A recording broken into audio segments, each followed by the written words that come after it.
Hailing from the backwoods of New Jersey, welcome to the Jersey Guys Music Podcast, where we feature in-depth music discussions and interviews with special guests from the worlds of hard rock, heavy metal, and AOR music.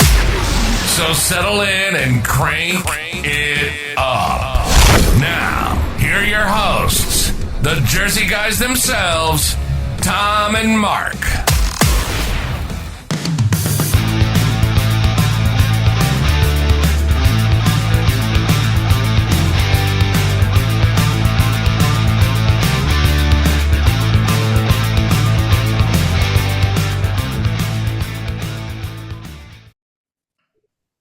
Hey everybody, welcome to another episode of the Jersey Guys podcast. I'm Mark Ballo here with my co-host Tom Coyne, and joining us today all the way from Sweden is a singer who has quite the history. We're going to talk about all the stuff he's done.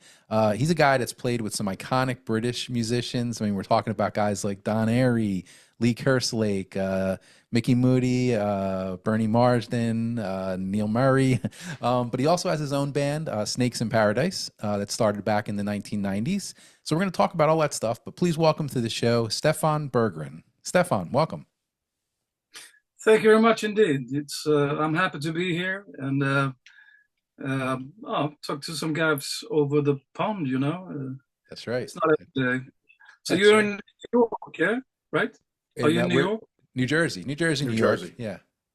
Yeah, well, we're like about 30 miles, 35 miles out of New York City.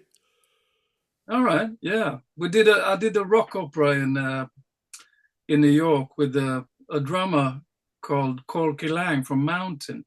Oh wow! Oh, wow, I grew up on Mountain. Now that's how old I am. Yeah, Leslie West on the guitar and Felix Papalotti on bass. Yeah, and Corky Lang was I had one of the bigger roles there, and Corky was handling the music, you know. So we were cast about 20 people. So we played on Park Avenue. It was Kane's Theater, you know. Wow. How long ago was that? That was a couple of years ago. I think it was 2017, just before the pandemic, you know. Okay. So I spent a lot of time out in Long Island to rehearse. Really? Okay. Interesting. Mountain used to rehearse over there as well. So yes, well, yeah. The band really originated from Queens and New York City. Yeah. Leslie West was from Queens, which borders on Long Island, and Papalotti was a Manhattan guy. So the band really, and Corky Lang too. So the band really was from that area, literally from like, you know, even before that. West played in a band called the Vagrants that were very popular in the late '60s. They were all Queens musicians. Yeah, cool. I liked that. There were a lot of places to play in Long Island, but I heard, you know, all the way. Back in the '70s and the '80s, Long Island was a hot spot. Yeah. Yeah. Yeah, it had a really vibrant scene. Yeah. From like the late '70s into the '80s. Yeah. I used to go out there as a kid and see bands. I saw Zebra there, and you know, there was a pretty vibrant area. Yeah. How is it these days? Are there not so much, unfortunately. Yeah, I mean, you get shows in Manhattan. A lot of the shows have shifted to Jersey, and there's a small pocket in Brooklyn where there's a lot of clubs, and it's a pretty vibrant scene, but it leans more toward strictly metal. It's not really, you know, like a melodic scene. It's a metal scene, which is fine by me. I've seen a lot of bands down there, but it's like small pockets of places. It's not like the way it was, you know, 30, 35 years ago. That's for sure. Yeah, it goes back and forward, you know. Yeah, absolutely. Some places goes down and some places come up, you know. Yeah, and it shifts all over the world. I mean, places that are real hot spots now weren't, you know, 35, 40 years ago now. Yeah. You know? I mean, Sweden has propped up the scene for decades now. Yeah. You know? Yeah, it's starting to come back, you know, quite big, you know, the rock thing, you know. Oh, in Europe it is. Yeah, throughout Europe it really is. You can play rock and roll, you can play metal, you can play Led Zeppelin type of music or AR. So it's quite good times, for music. We'll talk about that. Let's start with your early band, which is Snakes in Paradise. It's a band that, I guess, and Tom and I were talking about this, there was an EP or a single that came out about 1993. The debut followed in 1994. How would you describe that band for people who don't know? Because even though it was something that sort of came out at the tail end of like sort of the American, I guess, quote unquote, hair band scene, it wasn't really that. It was more of an organic thing, more of a bluesy thing, more of a classic rock sounding band. How would you describe Snakes in Paradise sound? I would describe it quite honest, because in those days we recorded on tape, on a tape recorder, and you only had a couple of weeks to record stuff, but we always, were interested in the studios, and I think the first EP we recorded it ourselves, and it sold out, immediately, and it became quite big in Japan. So we got a record deal immediately for an album. So we flew over Brett Walker. He was a guitarist singer. Sure. From he was I think it was from LA, but nice guy. He helped us in the studio, and it was. No, in those days there was no cheating, Yeah, right. We had 2 weeks on it, and then it took the tapes to America and mixed it, Okay. So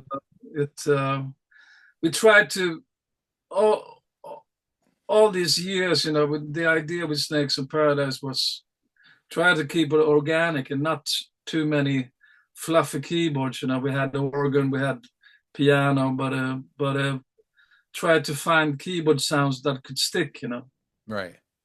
It definitely has that sound, like, is it, like you said, it is more organic. That's a very good word for it.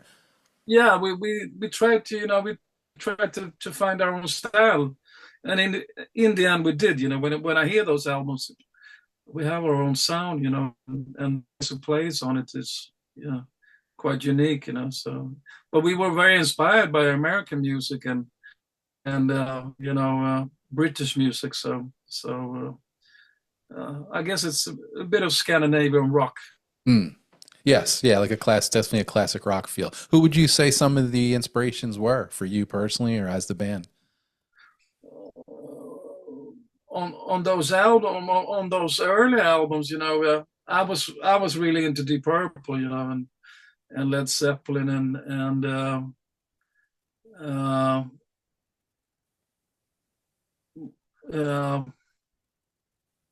even like a Uriah Heep, I could say. There were a lot of bands, of course, Whitesnake, but sure. But we tried to. It's hard to say. Everything went so fast, We started off as we were backing up a guy called Mark Free. Oh, okay. So we did a tour with Mark Free. He sang in a band called with Carmen Appice. King Cobra. King Cobra. King Cobra, yeah. And he did a solo tour in the UK and France. So we did 5 or 6 shows as, we were supporting him, And they heard our first EP. I think there's a live album released by Mark Free, and we are Snakes in Paradise is the band playing with him, And okay. I was playing the keyboards and sang the background vocals. So you can hear my pipes there in the background. Great singer, by the way, but I think it's a lady now. So Mark Marcy, yes. Mark turned into Marcy. Yeah. A fantastic singer. Anyway, he was in a band called Signal. I don't know if you ever heard the album. It's one of the greatest pure AOR albums that's ever been recorded. We played a couple of Signal songs. Yeah. I mean, it's does it feel like love or something? Does it feel like love? Is that Signal song? Yeah. Arms of a Stranger. Yeah, we play the Who Crash now. So if you listen to Mark Free's live album, it's from the 90s. It's our band Snakes in Paradise playing. Okay. So now, Snakes in Paradise, in my opinion, now you could correct me if I'm wrong or if my timeline is off. I think we're the first Swedish band from that second wave of the 90s to kind of crack the market. I mean, in the 80s, you had Treat and a whole bunch of, there was a big Swedish Scando scene. Europe, of course. In Europe. But of course, then we hit that 91, 92 brick wall, with the change. And then came along this 4-track EP that I remember picking up that had the 4 original songs of Snakes in Paradise that got a big buzz with people, myself included. And I recall that as being the first Swedish band that really brought forth what has been now like 30 years of great hard rock music from Sweden. No, thank you. I think you're right about that. When we didn't think about that when we played, we just played. But now I can see, 20 years later, we had something unique, and Yes. And you can still hear that when we did the latest album on Frontiers, and I was a producer on that album. I wanted the same organic sound, I wanted real drums. I didn't want to mess too much with the drums, I just wanted the sound that when we played together, that's going to be the sound, and not too much fixed with the computers, So it's as you said, it's organic and honest, and that's the sound that we wanted. We wanted to. It's like Black Sabbath has an own sound, Deep Purple has an own sound. I think Snakes in Paradise has its own style as well, Yeah. So, Yes. So you're right about that. I think we were a little bit ahead of our time playing that music. So if we would have waited, 10 years later, it could. Yeah, well, it's true because the big the big burst of all of those bands was to come probably a decade later. And then you had the bands before that were the bands that were at the tail end of the 80s, very early 90s, like Treat with Organized Crime. They hit a home run with that album, which I think was like 89-ish. And then there was like a couple of years, there was nothing. And then, like I said, that 4-track EP popped out. And I know myself, somebody had recommended it to me from a store, and I bought it, and I loved it. And then when I heard there was a full-length album coming out, and I remember Burn Magazine gave it a big, really pumped it up a lot, gave it a really high, and it put it on the radar of everybody, is that this was like this band was a force now, like it was like some, to pay attention to. Yeah, we didn't hear that, unfortunately, ourselves, because there were no internet back then. It was quite difficult times in Sweden, because Nirvana had come and Guns N' Roses, so it was a different style of music. We went down to Rhodes, to Greece, and we played in a rock club for 4 months, after the release of the first album, But it was nice, to be down there. It was nice and warm, a lot of ladies, and it was not affected by the Guns N' Roses, and it was Nirvana, still quite a nice vibe down there, and a nice holiday place. We played it for 7 nights a week. Wow. We played a couple of our own songs. We played a couple of Van Halen songs, and it was good times, for rock school and learning the craft. It was. I didn't know what to expect. You go down to a rock club in Greece for 7 nights a week, and you think this, and we did it for 4 months. You think, oh, is it supposed to? My voice is it's hurting, But I learned a lot by it, to control the voice and handle gigs. Sometimes we play 3-hour gigs, and you have to be careful with the voice. Sure. Now, as us as American fans, we were kind of hoping and relying on the American bands to kind of bring this sound back. And it really wasn't happening. What was happening in America was the American bands that were still around were changing their sound to sound alternative, grunge, however you want to call it. And then we started to see this big explosion of other bands, like Masquerade, Pole Position, Great King Rat, State of Mind, all these bands from whether it's Sweden or countries nearby that were coming out and were doing the traditional hard rock that we were familiar with. And that's why I said, like, you guys were at the forefront of what turned into like the Swedish sound, which today is still really what's pushing, the great music through the whole country. Yeah, you're quite right. I haven't thought about that. It's funny you mentioned Great King Rat. I work with the singer there, Leif. A great singer.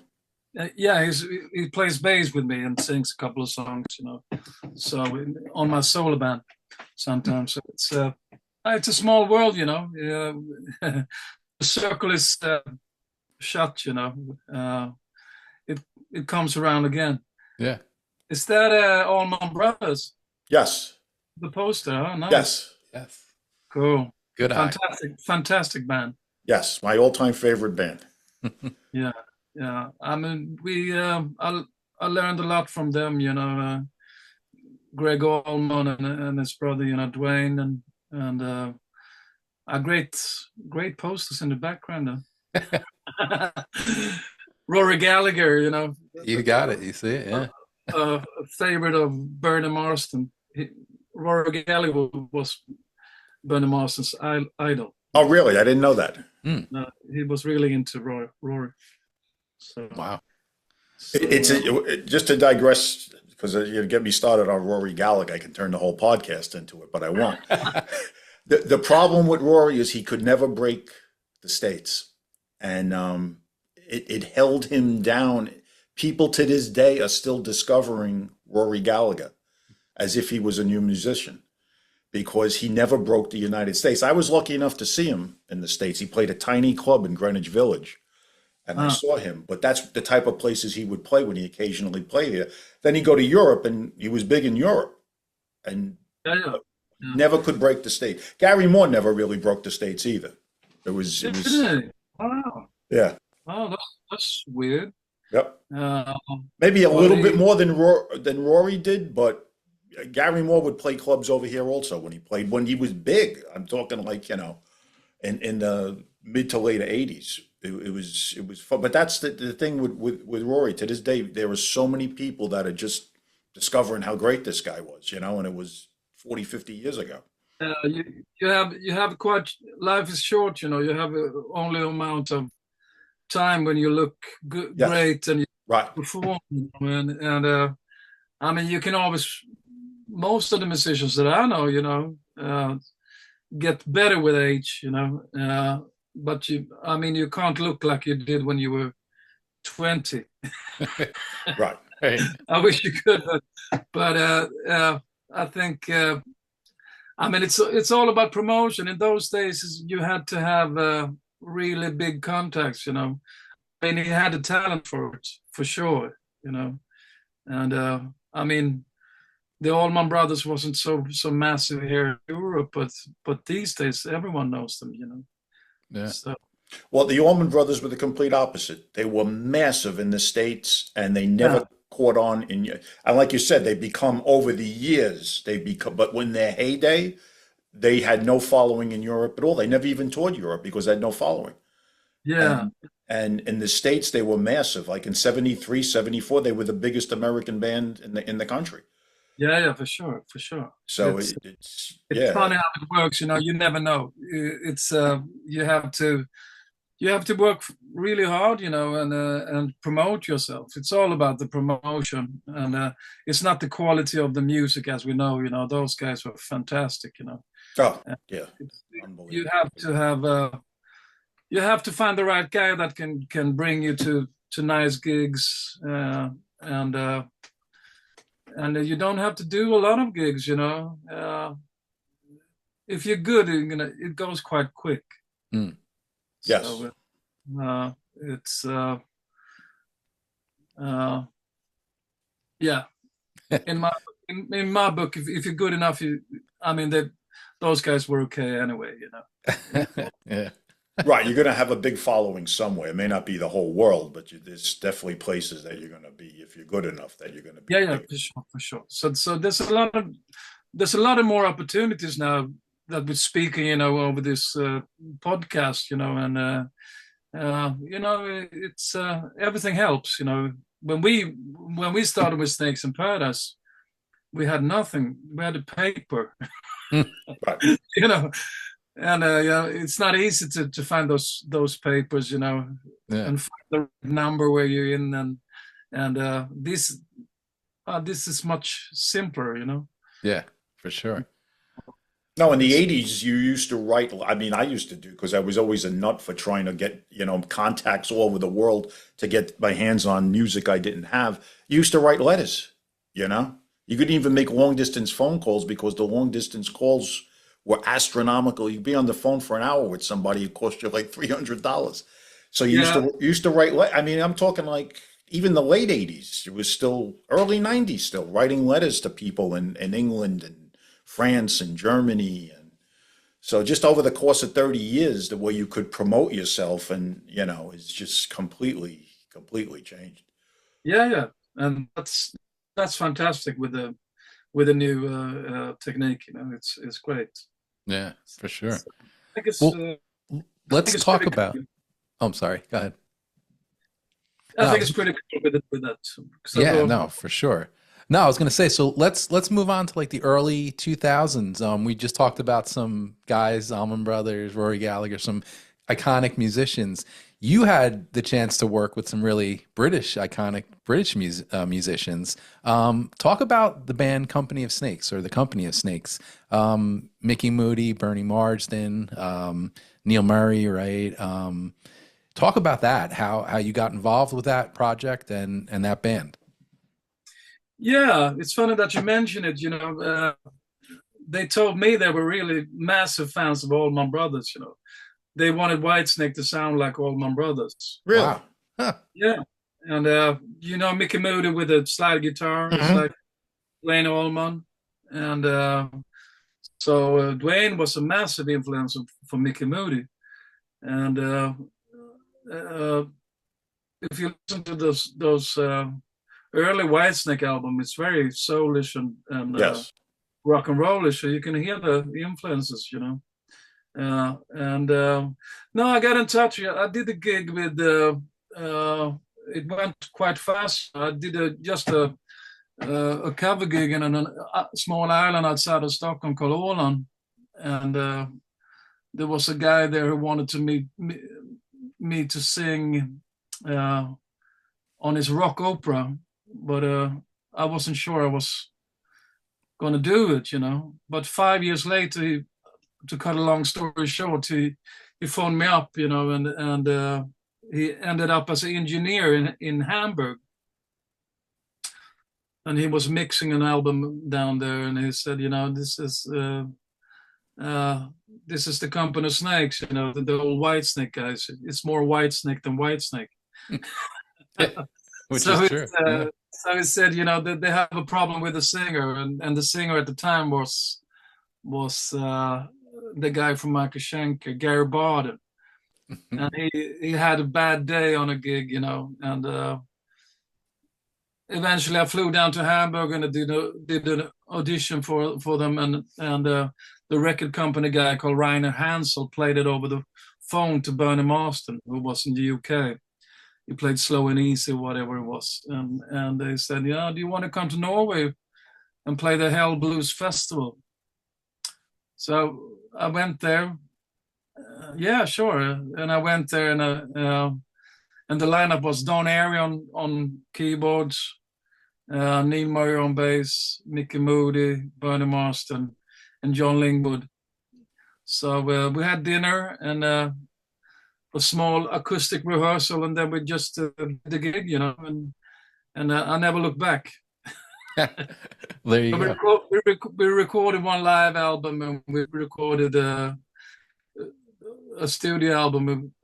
I think the studio album was almost live. It was same months. So it was very quickly. So we released it, and we recorded everything on the autumn 2000, and then the album got released somewhere in March 2001 or something. Right. Yeah. So we did a lot of shows there in the beginning.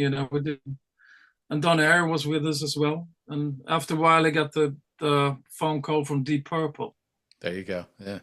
Because John Lord couldn't. He had some problems, health problems. And, right. But it got me to play with the original lineup, with John Lord and Ian Pace. Mm. We did one show with the original lineup, Whitesnake. Okay. It was on Norway. My first gig, I met a guy called Tony Ashton. He was his best friend was John Lord. So they did an album together back in the day, Ashton Lord. Ashton Lord Pace, yeah. Right. Yeah. And Bernie Marsden was the lead singer and guitarist in that band. I don't think the album, it's a great album, actually, if you check it out, It's a good album. It didn't sell. I don't know how it did over in Europe. It didn't do well in the States at all, that album. No, it didn't sell so much. It might have had to do with the promotion, but the album is... Tony was quite a character. He wrote a song called Resurrection Shuffle for Elvis, Really? And Tony Ashton, he also came up with a name for Derek and the Dominos. Wow. Really? Yeah. He was drinking beer, and Eric Clapton asked him for a good band name. I will take Derek and the Dominos, man. Wow. And Duane Allman was one of the Dominos. Yeah, sure. Yeah. And I met Tony in he was the star on Friday in Norway. He sang and he played organ, real Hammond organ, B3. And me and Don Airey played Whitesnake songs with the same guys, the Company of Snakes, on Saturday. So I met him, actually, and when we spoke a bit, a couple of months later, he passed away in cancer. And Tony was a fantastic musician. He was one of the main characters also for Butterfly Ball. Right. Roger Glover had put that together, right? Yeah. And anyway, so he passed away in cancer, and we played we did a reunion with the Whitesnake guys on his memorial concert. So it was John Lord and Ian Pace and the rest of the guys, Wow. It was a fantastic vibe. Wow. Yeah. What was it like to play with those guys? They were really influenced by that. I mean, you're with two of the classic guys of all time, John Lord and Ian Pace. That had to be some thrill. Yeah, it was a thrill. John had a little problem with the organ, and we didn't have any rehearsals, Bernie said to me, we're not going to rehearse, It was always like that, we had no rehearsals, and, really? And I was... Neil Murray is quite an early bird, he goes up very early. So we went up early to get to the gig, and I knew, okay, we're going to play with John Lord and Ian Pace, but we're not going to get a rehearsal. So I woke up around 5 o'clock, and I was a bit hungry, and it was raining outside. And I was going down to the theater, looking for some catering.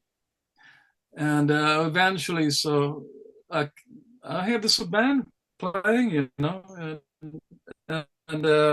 heard through the door, and I went in and went up the stairs. And as soon as I got up the stairs, I saw I was on the stage. So I looked in, and there were the guys playing, you know, rehearsing. And when I looked in, you know, Neil Murray starts to wave me in, you know, and Right. I just woke up, you know, and I didn't say hi or anything. They started with Walking in the Shadow of the Blues, but doon digga doon digga doon digga doon digga doon. So Pace hit the song out, and it said too fast. One more time, and then we went on again, and then John Lord started to turn his back towards me, you know, and I eventually played the song through Walking in the Shadow of the Blues. I'm walking in the shadow of the blues. And I went to John Lord to say hi. First I went to Pace and said, hi Pace, nice to play with you. Oh, hi Steph. How you doing, mate? Yeah. And then I went to John, and he was, you know, working with his organ or something. Hi John, I'm Stefan Berggren, you know, and Don turns around and says, oh, hi Steph, the organ broke down. So the organ broke down. I was a bit worried about it. You know, is it going to, I mean, John Lord without a Hammond organ? Right, sure. What's it going to sound like, you know?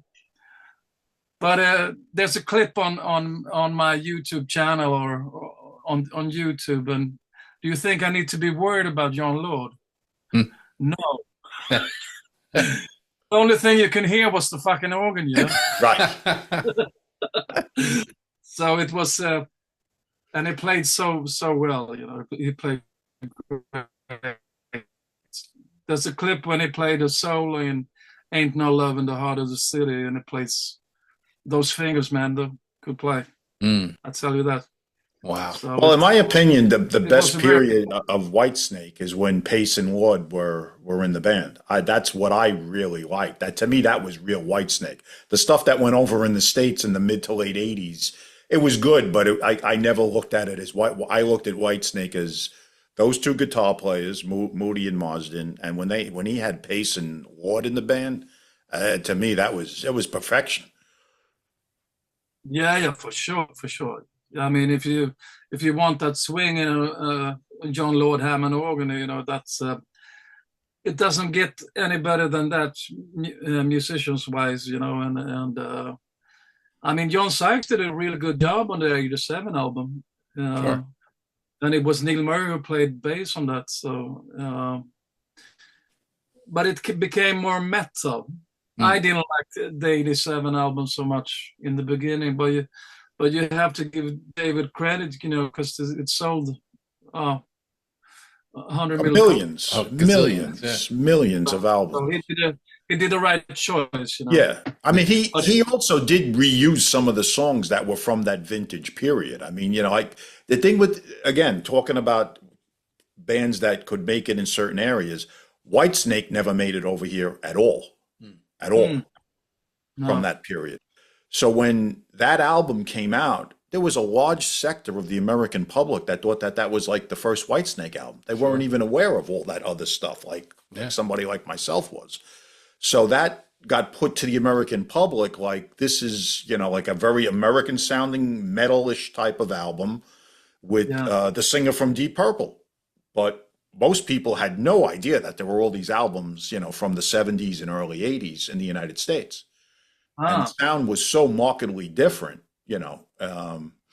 It was easy. It was almost like they pulled the wool over the eyes of the American public that this was like really a classic blues rock band that had albums out for years. And now we're, you know, putting a little bit of eye makeup on Coverdale, doing his hair differently, and, you know, selling it as a package, as, you know, as a sex symbol type of singer with this, you know, very American looking band who in fact weren't even Americans really. Yeah, I mean, it was still John Sykes playing the guitars on the '87 album, you know. Right. He looked pretty cool, you know. What can you say? But in those days, hair was important. Yes. Yeah. No, it was. It was. Image. It's all about image. Especially in America, because you already had the big explosion of, you know, of the Bon Jovi album in '86, which kind of totally set the tone for not only that sound, but the look. So you had to have, like, from 86 going forward, you had to have the look. It was very important, I'll tell you that, man. Yeah. So it's ridiculous when you think about it, you know. It should be, music should always come first, you know, Sure. and then the look, you know, it's not bad to look good. I mean, no, I mean, I think you should. I think as any performing artist should do the best they can to present themselves to the public, but it shouldn't be the difference maker. You're right. The music should always be the difference maker. Yeah, for sure. I wasn't too happy about Coverdale's. I guess no one was, but too happy about the choice of getting rid of John Sykes. You know, he helped him a lot, you know, with those songs, you know. And Sure. I mean, Here I Go Again, Fool for Loving, or Crying in the Rain were old songs. So I mean, it was a great band, you know. Any lineup, you know. But my personal favorite Whitesnake lineup was the old guys, you know, that I played with, and also with Cozy Powell and John Sykes. That was pretty powerful too. Well, that was the first album where the sound started to get a little heavier, but it stayed to the roots of the previous band. You know, when he brought in Cozy and Sykes, you could see that video from Slide It In. from recorded in Japan, and that it was with Neil Murray on bass, who had a huge sound. That was a terrific band. He really should have kept that band together, but you know, it's not easy to keep those guys together. No, I mean, evidently Cozy was a guy that he did a lot of changing up along the way. Yeah. Same with John Lord, and it's not, those guys are not so easy to handle, you know. No, they're not easy to handle, and they're always in demand. I mean, Ian Pace there was a period of time he was so in demand. I mean, he was in Gary Moore's band at pretty much the same time he was in Whitesnake, and you know, everybody wanted those guys. They were the cream of the cream. Yeah, for sure. I played with Ian Pace for just a couple of years ago.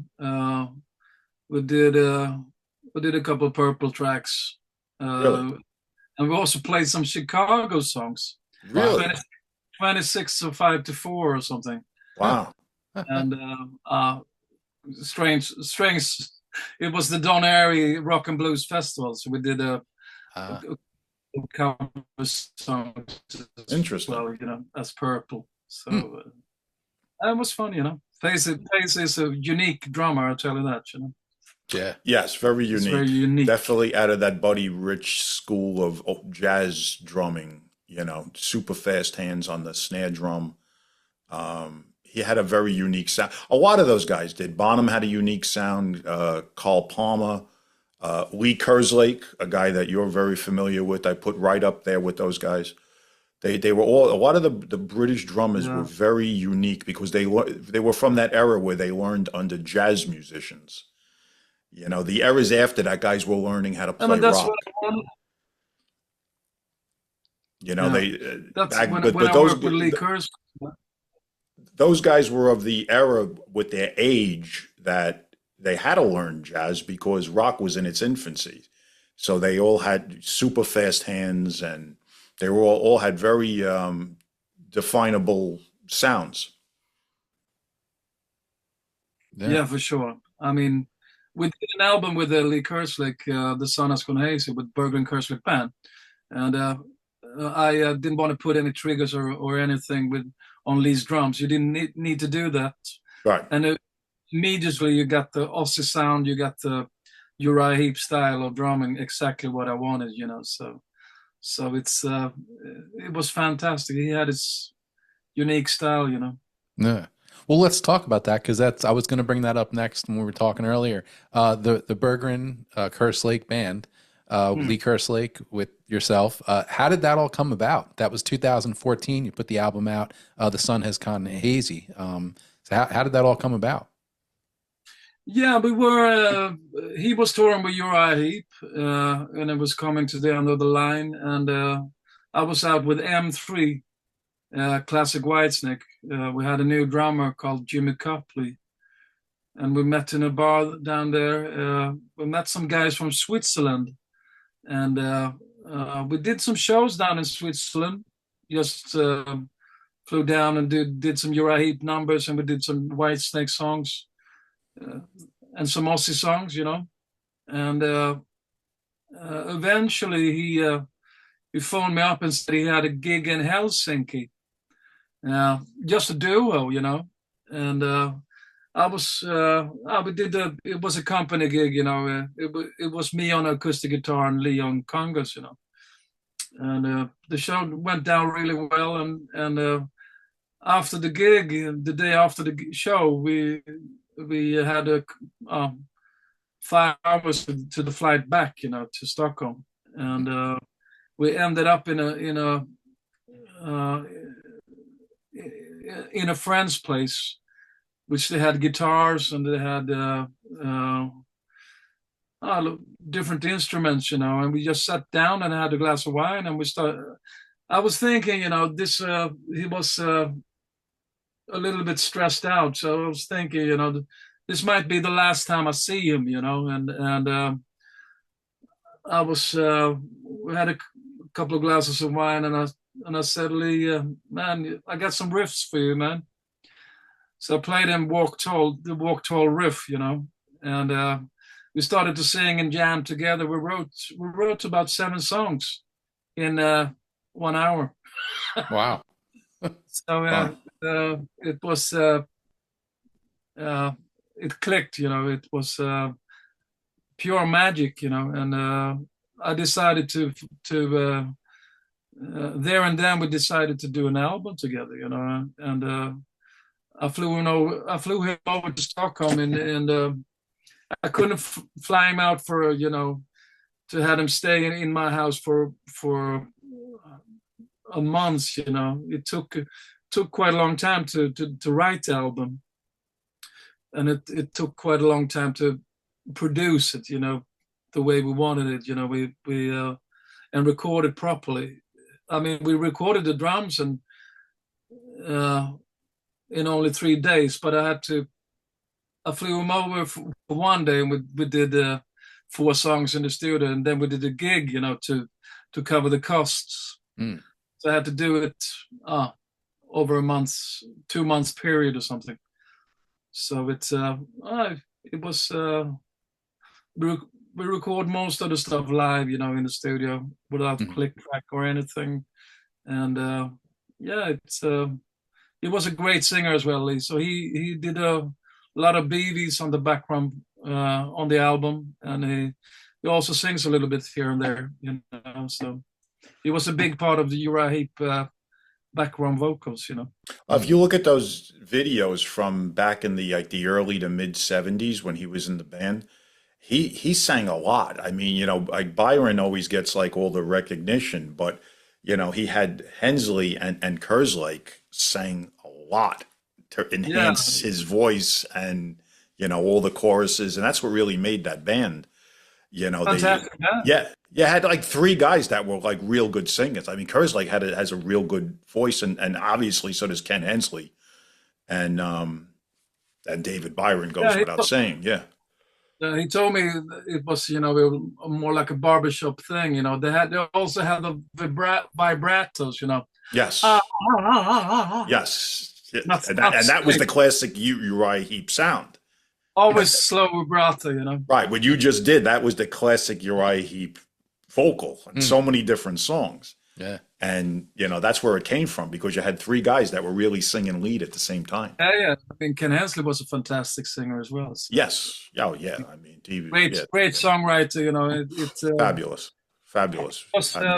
It was an honor to work with Lee, We wrote the songs together, in the same room at the same time, so lyric-wise and melodies, and it was the wine was flowing. Uriah Heep is known for quite a party band, Oh yeah, oh yeah. I mean, to the detriment of some of them, but yeah, without a doubt. Byron was one of the biggest losses in the rock community. What happened to him? Because there was a period of time that he was up here. You mean David Byron? Yeah, for sure. Yeah, he was up. He was up there in the in the Robert Plant category. He was that good. Yeah, fantastic. Yeah. It's they still hold up very good. Those old albums, Demons and Wizards. Demons and Wizards, to me, I could put that on now, and I get the same rush that I got when I bought it as like a 14-year-old kid. It hasn't aged at all in 50 years. It's just incredible. In fact, I think I have even more appreciation for it now than I did then because of my age, Yeah, I think Wasp did a cover of Easy Living. Oh, the Wasp covered it, yeah. Yeah, so it's pretty cool. Wasp did a good job with it, considering that the song itself was a masterpiece. But Wasp they put their stamp on it, Yeah, for sure. Sure. It's funny how it works that way, but I mean, Uriah Heep was massive back in the day, Yes. It's a great band. It's the only original guy left is Mick. Yeah. Mick Box, yeah. Yeah, it's been Mick's gig for a long time now, but he was one of these guys that was able to recreate that band in so many different eras.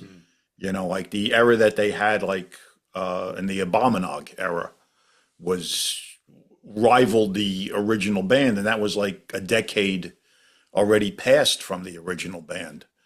And he had Lawton in a long period of time, and he's just recreated that band 20 times over, and always successfully. Yeah, for sure. It's he's a fantastic guy. He's probably one of the nicest guys in show business. He's a really cool guy, Mickey Box. And the band is great. Yeah, I just got to see them last year. I sang 2 shows with Uriah Heep. Really? Because we did a show. We did a show with Don Airey a couple of years ago, and Uriah Heep was supporting they played before us. We had a really late spot, and we had the new the Purple guitar, Simon McBride, playing with us as well, and it was Darren Mooney, great drummer from Primal Scream, and Lawrence Cutley, who plays on Headless Cross and he played the fretless bass. He was his thing. Yeah, he played with the Clapton and those guys, Jeff Beck, and they stood and watched the gig and they said, "Fucking hang, man!" And the singer had to go in for an operation, so he was a bit sick for a while, What's his name now? Bernie Shaw, yeah. Yeah, Bernie Shaw, So we did 2 shows. Dated way back into the early 80s with a band called Stratus.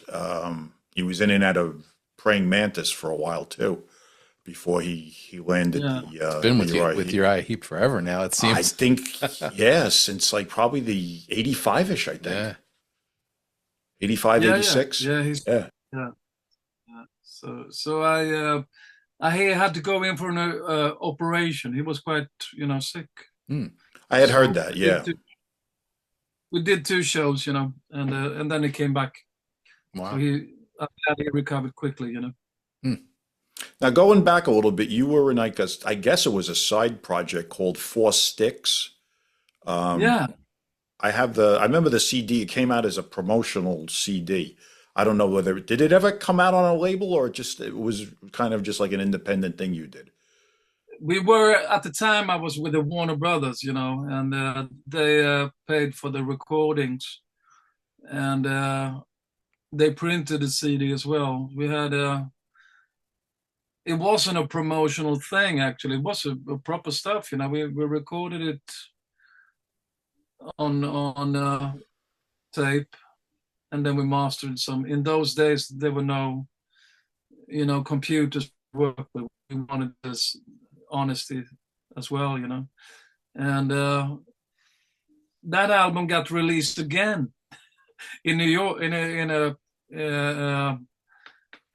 in in a record label called Grandjam Records in New York. Oh, I was going to say, that's a New York based. I had no idea that got released because I have, I guess, which was the very first copy of it. Like it has promotional, How stamp. did you get? How did you get? I don't know, but it's here.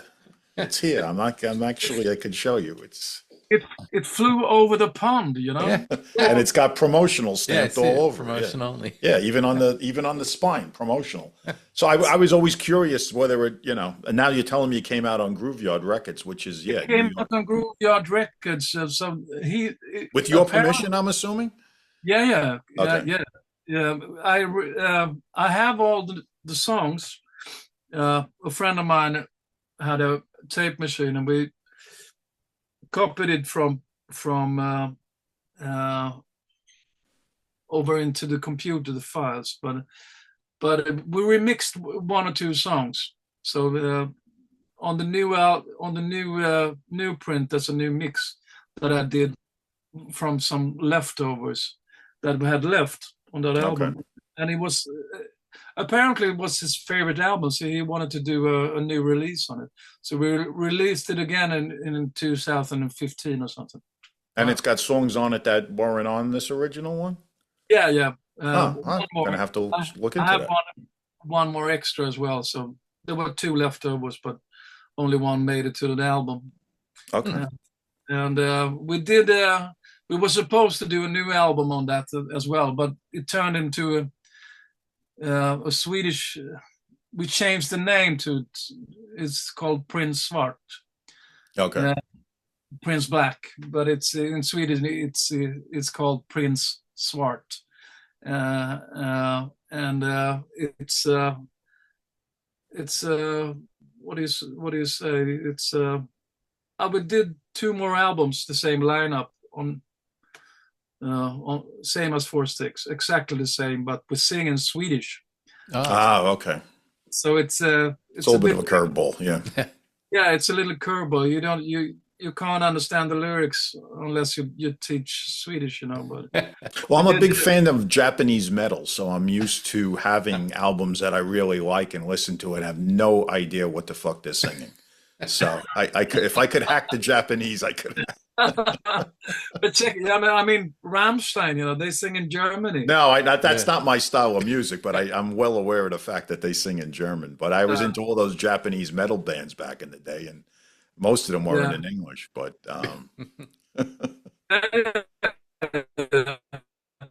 but if you want to see the continuation about the Four Sticks, go and check out Prince Svart.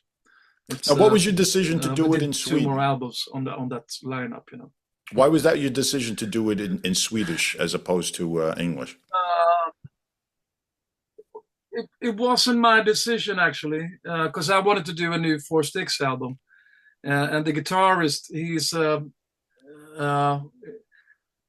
he likes to study languages, and I don't know. He got some strange vibe, he might have had some lyrics lying around or something, but he wanted to do something different, and to me it was a bit weird, I have to tell you that at first, but it came out pretty good in the end. So it's we became quite popular fast in Sweden. Okay. But only in Sweden. Well, I was going to say that's the good part. The bad part is it would probably turn off every other area of the world. Yeah, that's. I was thinking the same, So I would think, yeah. I mean, in the end, you have to sell the records, and it's easier to especially for me, who's been living in the UK for 10 years, right. And I also went over to America a couple of times, and I mean, it's I don't mind singing in Sweden. I don't mind singing in English as well. It's quite natural. Mm. Now, I wanted to talk to you about another band that you were in with a guitar player that I've always followed his whole career by the name of Ralph Monk's Razorback. How did that come about? Now he was he was working a bit with Neil Murray, and he came and see us with the M3 Classic Whitesnake, and the Company of Snakes. So he was always around. But when we would tour in Germany, and we toured Germany a lot, and we toured the rest of Europe, and UK many times over the years. I was with that band, for on and off for 10 years, and he came around, and he was thinking about doing a new band, and he worked with Neil and asked Neil if he had any good singers, So he said, Stefan Berggren can sing it, if you want. And in those days, it was a little bit metal. I think it was around 2003, 4, 2004, yeah, was the first one, I believe. Yeah, it started to be quite much metal, and we were trying to do some German power metal thing, It was quite big at the time during the festivals. So, I mean, he's a metal guitarist as well. Yes, he's always been associated with that. And he's used American singers. I mean, he's always used like some of the better singers in the scene. So like your voice would definitely fit in with what I've always known him to do.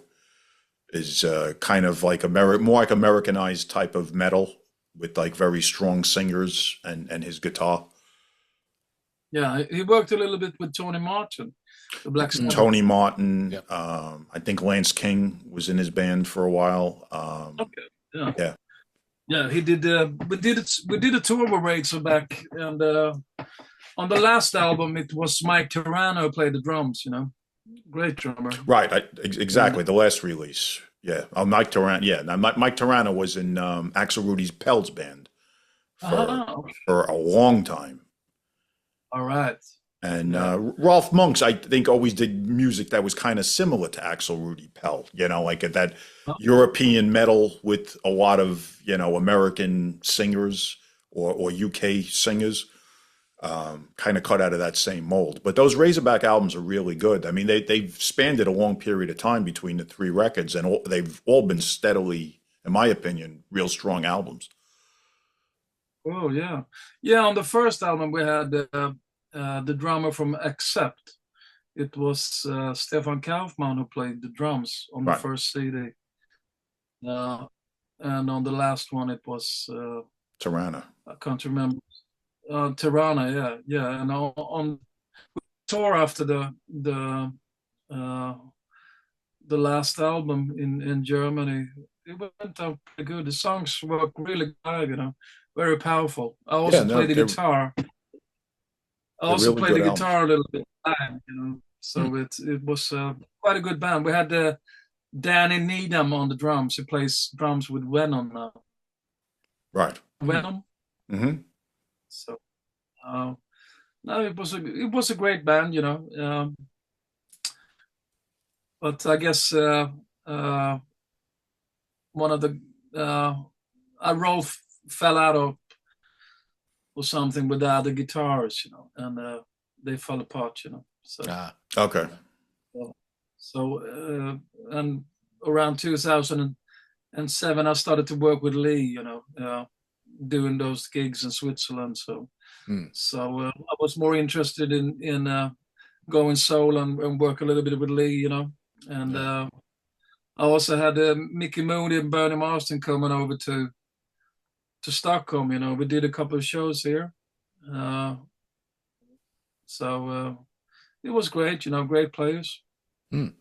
So I kind of wanted to wrap up with one more project you were in called Revolution Road. Yeah, that was a request from Alexander Del Vici.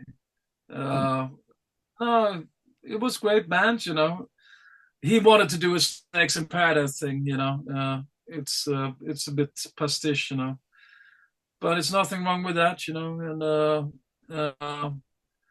great players, He was the producer for Frontiers. Yeah, for a lot of years. Yeah. Frontiers Records, He was the complete backbone for Frontiers Records, Yeah. between songwriting and producing. playing and producing and signing and yeah. Yeah, I didn't know that. I thought he was a keyboard player. So, I mean, we wrote some songs together, and he had a couple of tracks. And I brought in a couple of the guys from Snakes in Paradise to make it more Snakes in Paradise sound. It sounds pretty good. I mean, it's a bit modern. I kind of like it more honest. I have to say it's a bit slick for me. I'm not sure. It's super tight. Yeah. I don't know what's the reason for that, but it sounds like it's some songs sound pretty good.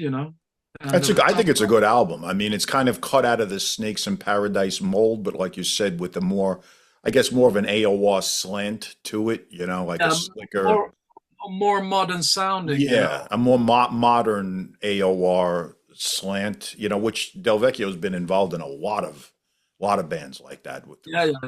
Now they're all good guys, all good players, and they did a good job on that. No, it's a good album. I like it. Yeah.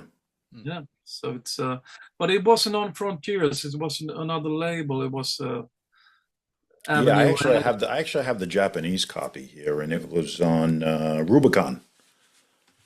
Rubicon out of Japan. I don't know what the European release was, but Rubicon put it out. And Rubicon generally doesn't do the Frontiers Japanese stuff.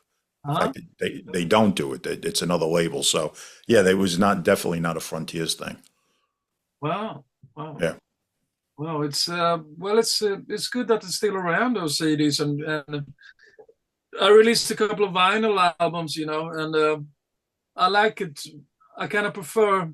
It's good to have, streaming, but it's also good to have actually LP. Physical product. Yeah. I mean, Mark and myself have never moved off a physical product. I was brought up on it, and to me, I can't digest an album unless I have the physical product in my hand, because I have to see who produced it. I have to see who played on it. I have to develop a connection to the music. I can't just listen to something. I could appreciate something's good, but I have to be able to read the booklet and see what's what, and then I could listen to it. It's old school. And the sound is really good on a CD, and it's also good on an LP. So it's I like as a CD player in my car. Yeah, and I like that.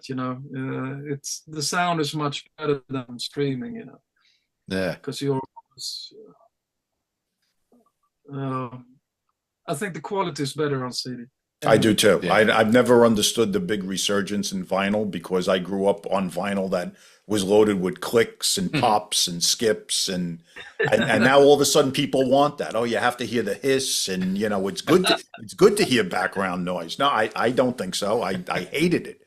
I would have to go to buy a record sometimes 3 and 4 times over before you got a clean copy that didn't have some click or pop or skip in it.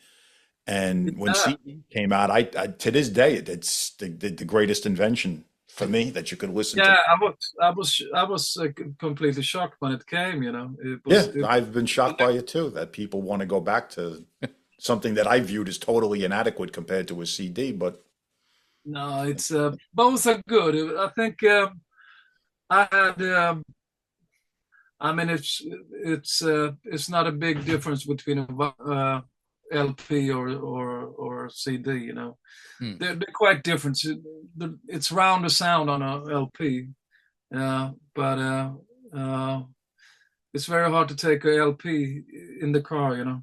Yeah, yeah, and granted, the other difference is the way they're making vinyl today is vastly different than how they made it when I was a kid. I mean, now they make it's like this thick. Yeah. And, records that we used to buy back in the day, they were paper thin. And now they put so much time and effort into making these extra grade vinyls and how many grams. And, the vinyl is way, way higher quality than what it was years ago. I think you don't have to have thick vinyl. I did a 180 grams myself. Oh, you did? But it's it's great. But one of my favorite LPs is Innuendo by Queen, and it's just a simple cover.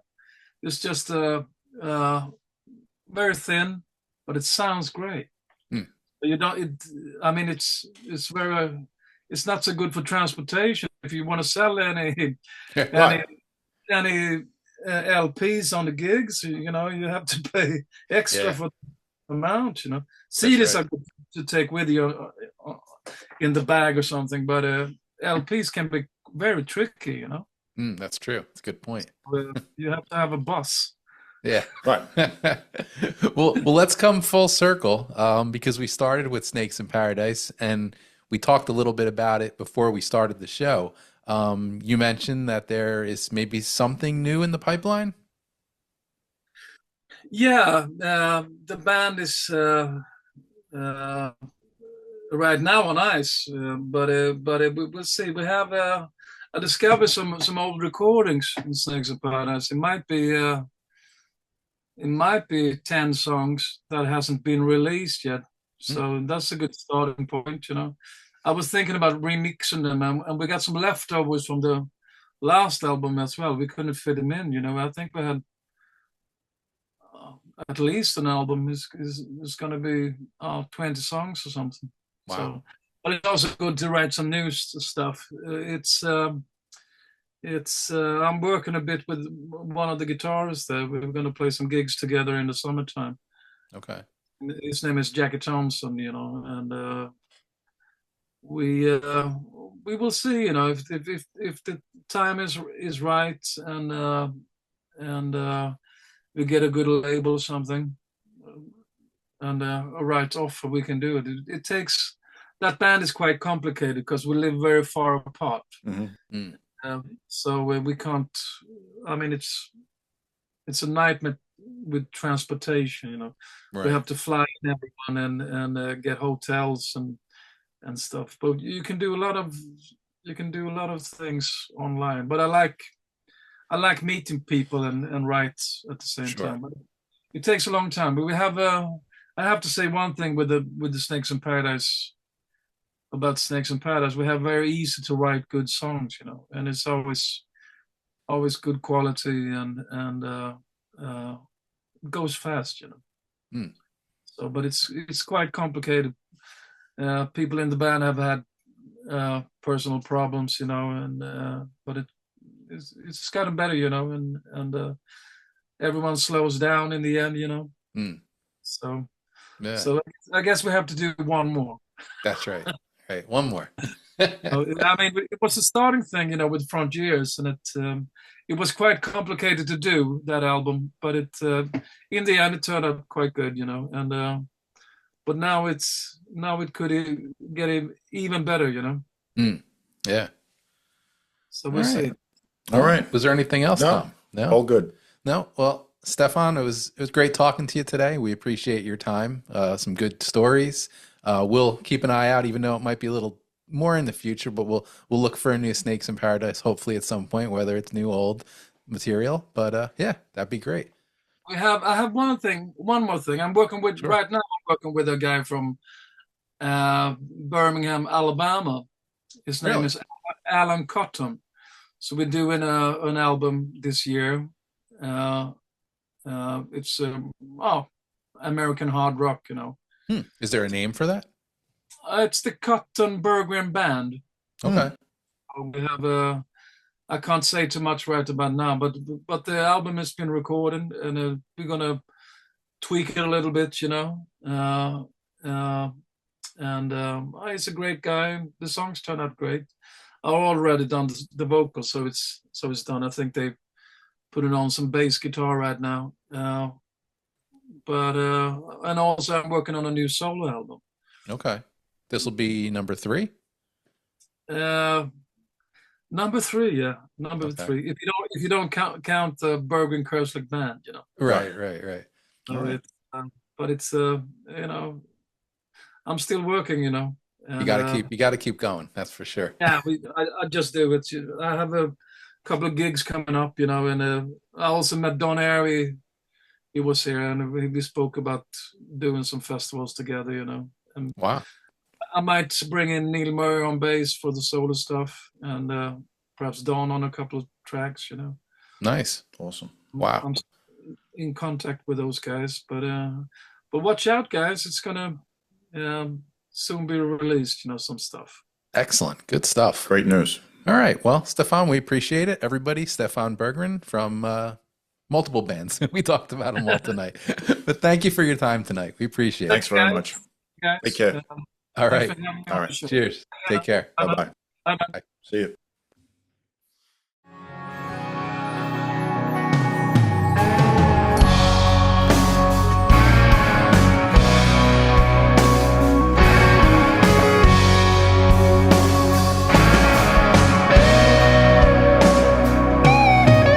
If I told you I missed you, would you take it to heart? Would you play my old heartstrings? Will we ever part? It is a question. It's the question of our love.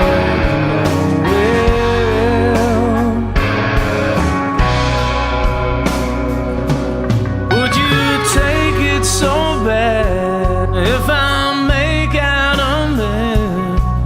Would you understand now the feelings that I can vow? Would you miss me? Oh, baby, when I'm gone.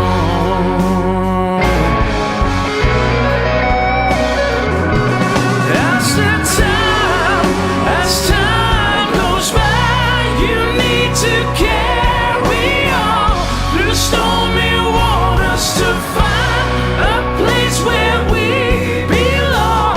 You need to settle down as time goes by.